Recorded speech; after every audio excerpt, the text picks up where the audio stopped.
Magandang hapon. Hello, ayan, magandang hapon. Kasama ko si Commander. Umakyat tayo dito sa bukid ni Papa Bear. Ayan, dumalaw tayo dito sa area ni Papa Bear.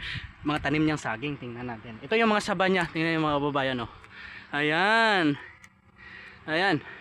Ito yung mga tanim na saba sa area na ito. Nakasama ko si Commander. Hi muna, Commander. Yan, good morning. Napakaganda naman ang kasama ko. Tapos iakyat mo lang sa bukid. Ayan. At least kahit pa paano nakita natin, medyo maganda naman yung tubo, no, ng mga saba ni Papa Bear dito sa area na ito, no? Ayan, nakikita natin na maganda yung mga dahon.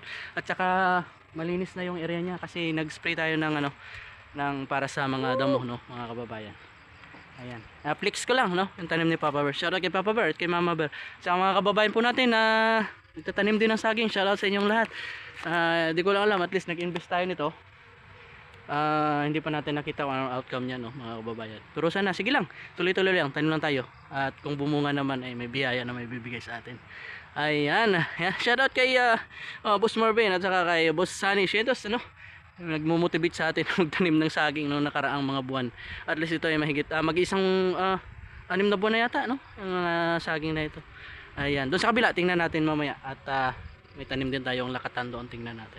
Shoutout sa inyong lahat, ingat po palagi. Bye bye po mga kababayan.